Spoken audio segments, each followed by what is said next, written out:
बाबा साहब अपना पूरा जीवन एक एक सांस एक एक क्षण हमें देकर गए और उन्हीं की बदौलत हम आज यहाँ पर उपस्थित है और ये मीडिया कर और वो ये नहीं चाहते थे कि एक दलित वर्ग से एक व्यक्ति इतना आगे आए।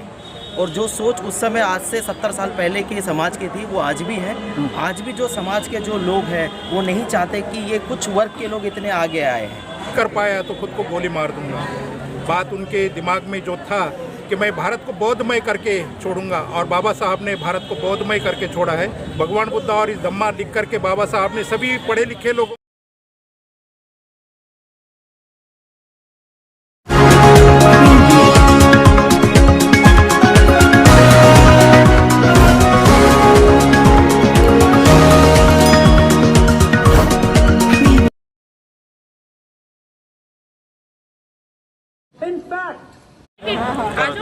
नेशन न्यूज इंडिया चैनल में आपका हार्दिक स्वागत है। आज हम भारत की राजधानी और हम बात करें 26 अलीपुर रोड से।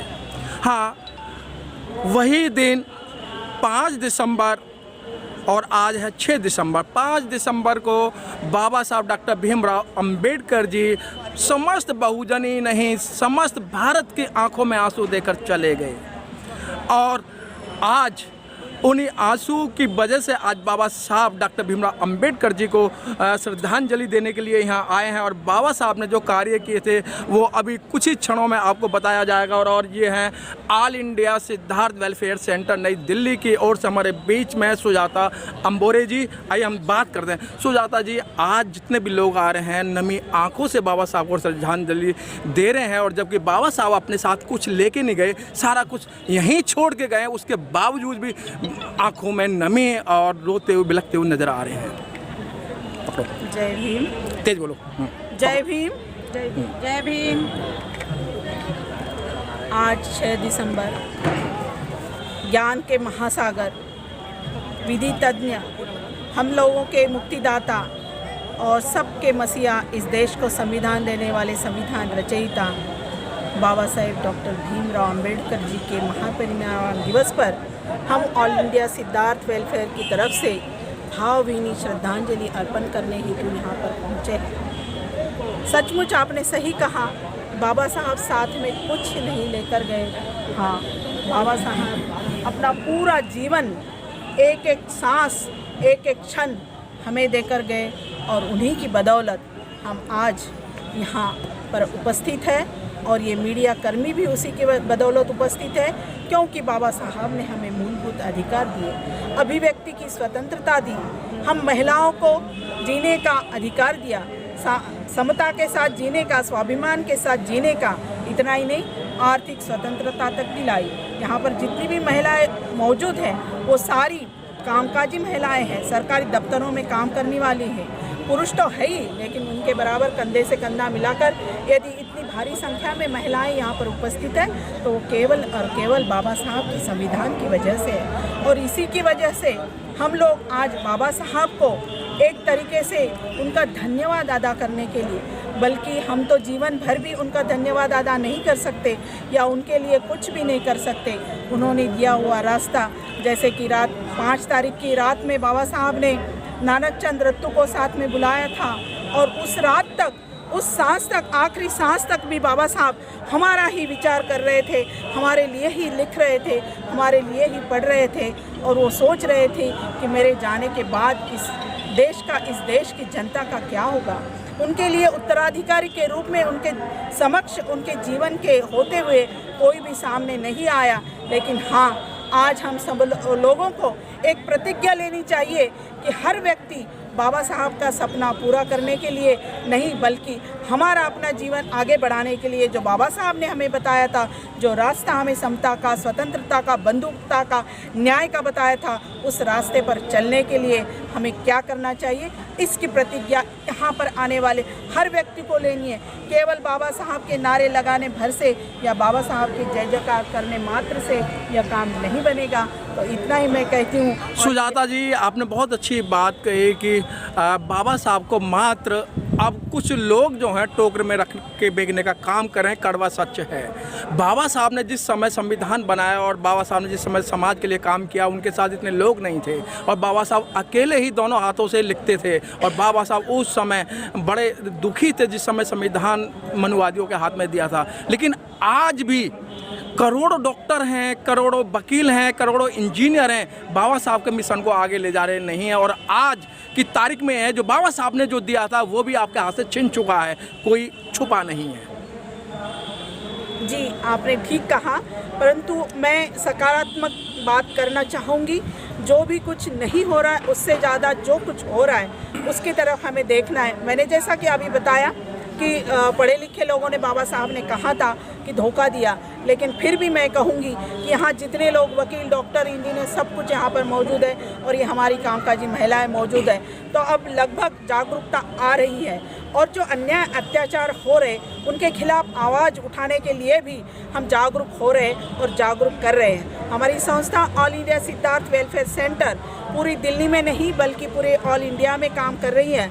यहाँ पर हमारे पदाधिकारी मौजूद है, यहाँ पर महासचिव सुभाष लोखंडे जी भी मौजूद हैं और वो भी इस संस्था के माध्यम से हम क्या कर सकते हैं और क्या करना चाहिए, क्योंकि हम केवल संस्था या केवल व्यक्ति के रूप में हमें खड़े नहीं रहना है, बस हमें बाबा साहब के विचार के रूप में खड़े रहना है, वही विचार के रूप में हमें आगे जाना है। हम अपना व्यक्तिगत परिचय ना देते हुए हम बाबा साहब के विचार के रूप में एक एक व्यक्ति सामने यदि आता है तो बाबा साहब के विचार आगे बढ़ सकते हैं। उन्होंने संविधान में महिलाओं के लिए स्पेशल आरक्षण वो करा, नौकरियों में उन्होंने लेडीज़ को प्रायोरिटी दी, बहुत सारे बिल्स उन्होंने महिलाओं के लिए बनाए। इसलिए आज हम यहाँ पे उनके मेमोरियल पे आए हैं और पहली बारी इतनी बड़ी तादाद में हम उनके मेमोरियल पे आके उनको श्रद्धांजलि दे रहे हैं। ये हमारे लिए बहुत गौरवान्वित बात है। मैडम, क्या नाम है आपका? तो 5 मिनट में बोलने वाली बात नहीं है कि बाबा साहब ने महिलाओं के लिए क्या किया। आज हम यहाँ पे खड़े हैं, इतनी दूर से महाराष्ट्र से आके दिल्ली में हम यहाँ पे अपना राज कर रहे हैं, अपना मिशन बनाया है वो चला रहे हैं। लोगों को भी हम अपने बारे में बता रहे हैं कि हम क्या है, हम कहाँ थे, हम कहाँ आ गए। महिलाओं के लिए तो मैं बोल ही नहीं सकती। मैं तो सोच के मेरे आँखों में आंसू आ जाते हैं। बाबा आप कहाँ हो, प्लीज़ आप आ जाओ बाबा, प्लीज़ बाबा आप आ जाओ। आप आ जाओ, बाबा को आज भी बुला रहे हैं क्योंकि बाबा की आज बहुत ज़रूरत है, बहुत ज़रूरत है बाबा की आज। ऐसी क्या ज़रूरत महसूस हो रही है? बाबा साहब तो कुछ लेके नहीं गए, सब कुछ आपको ही यहाँ दे के गए हैं। हाँ। वही है ना देने वाले, इसीलिए उनकी याद आ रही है। वही दे सकते हैं सब, उन्होंने ही सब कुछ दिया। जी, क्या नाम आपका? भारती। भारती जी, भारती जी कैसा लग रहा है आज आप यहाँ आए हैं और सभी लोगों से मुलाकात हो रही है? तो बाबा साहब ने ऐसा क्या काम किया जो महिला को आंखों में आंसू हैं? यहाँ आके मुझे बहुत ही अच्छा लगता है और मैं हमेशा यहाँ पे आती हूँ। और बाबा साहब ऐसे एकमेव थे कि जिन्होंने देखा था कि हमारे समाज में, बाबा साहब जिस समाज में आते थे तो उन्होंने देखा था कितना अन्याय अत्याचार हो रहा था हमारे पर, और बाबा साहब ने उस खुद अपने आँखों से सब देखा। और उन्होंने इसलिए हमें संविधान रूपी, संविधान में जो दिया है उसके संविधान के रूप में हमें उन्होंने जो कायदा कानून दिया है वो हमारे समाज के लिए दिए हैं। इसलिए हम लोग अभी ऊपर मतलब आगे आ रहे हैं। तो ये सारी बाबा साहब की ही देन है। मैडम कह रही हैं बाबा साहब की देन है, जो कुछ मिला है वो बाबा साहब से ही मिला है। आज हम अच्छे कपड़े पहन रहे हैं तो बाबा साहब की देन है, ये सच है? बिल्कुल, ये 100% सच है, क्योंकि जिस समाज से हम लोग आते हैं वहाँ पे जिस तरह से डिस्क्रिमिनेशन फेस किया गया लोगों को, और लोगों ने वहाँ से उठ के बाबा साहब के रास्ते को अपनाया।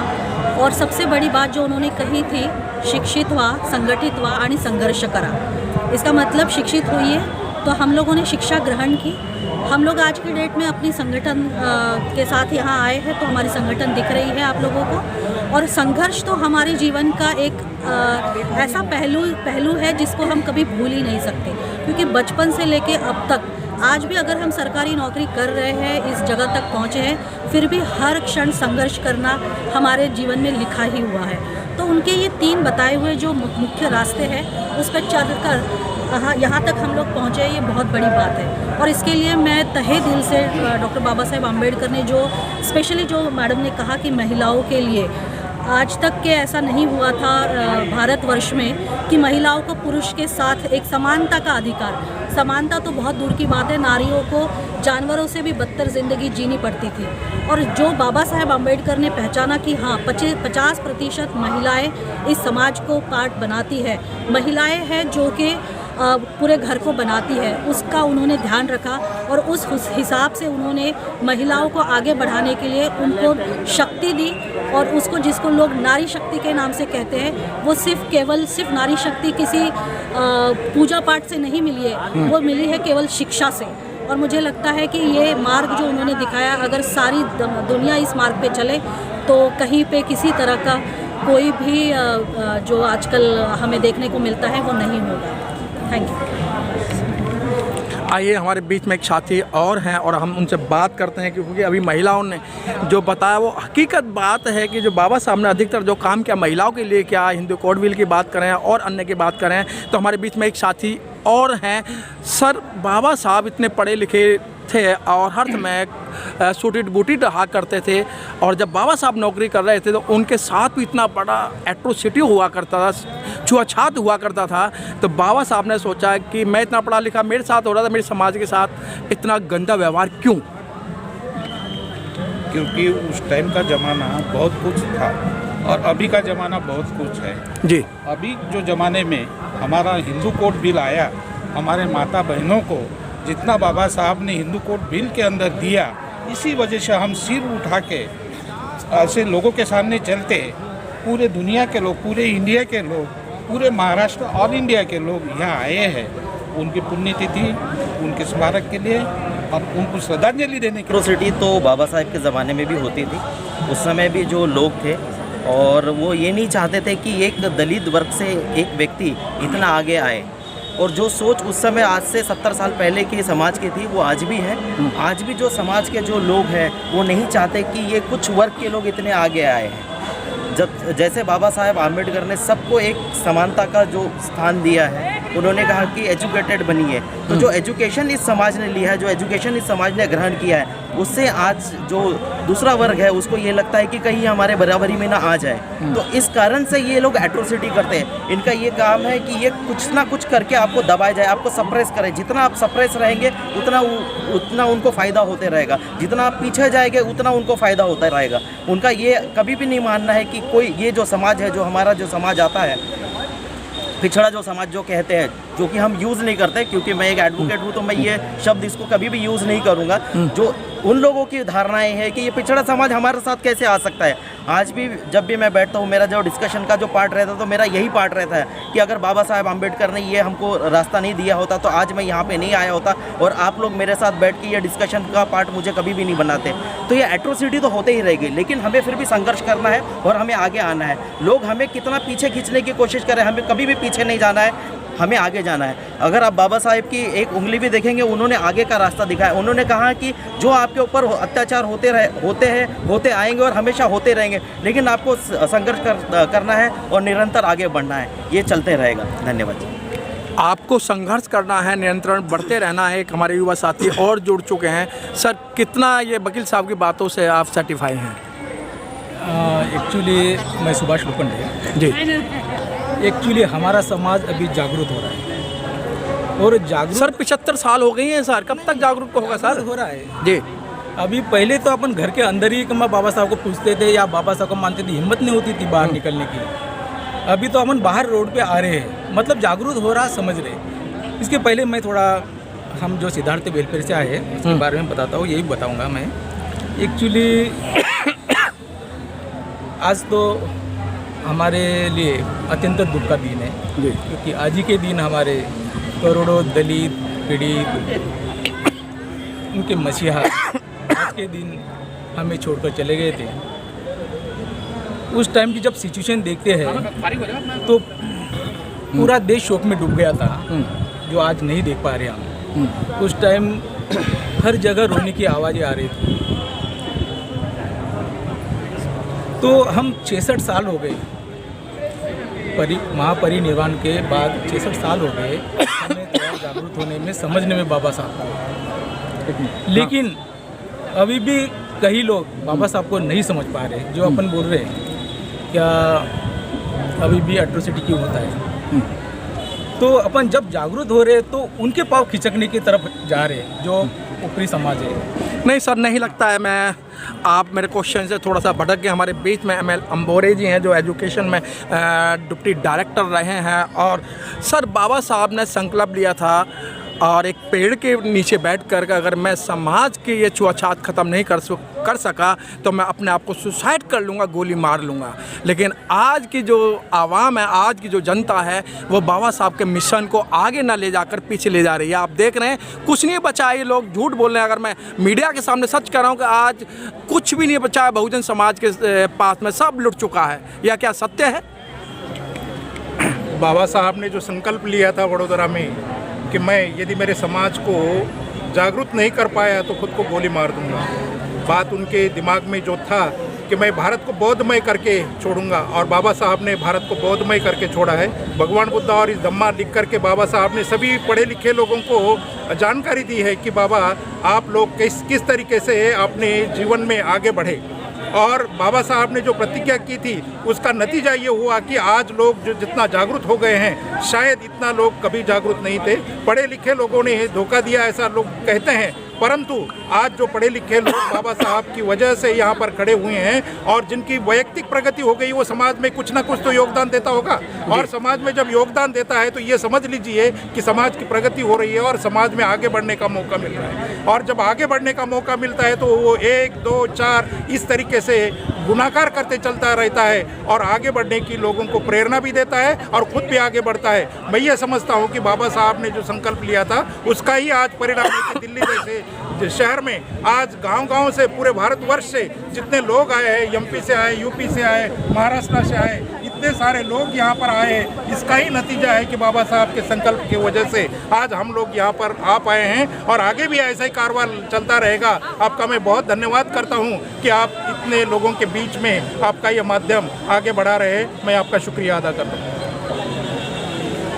बहुत बहुत धन्यवाद। अभी आप देख रहे थे सब ये महाराष्ट्र के लोग हैं, जिन महाराष्ट्र में जो बाबा साहब ने बहुत बड़े पैमाने पे काम किया था। बाबा साहब ने महाराष्ट्र ही नहीं पूरे भारतवर्ष के अंदर बहुत बड़े पैमाने पे काम किया। लेकिन थोड़ी सी विडम्बना रही कि मध्य भारत के लोगों ने, जब से मान्यवर कांसीराम साहब आए और मान्यवर कांसीराम साहब ने बाबा साहब को मध्य भारत के अंदर सबसे ज़्यादा आगे बढ़ाने का काम किया। कैमरामैन गौतम के साथ मनोज पिप्पल, 26 अलीपुर रोड, दिल्ली से।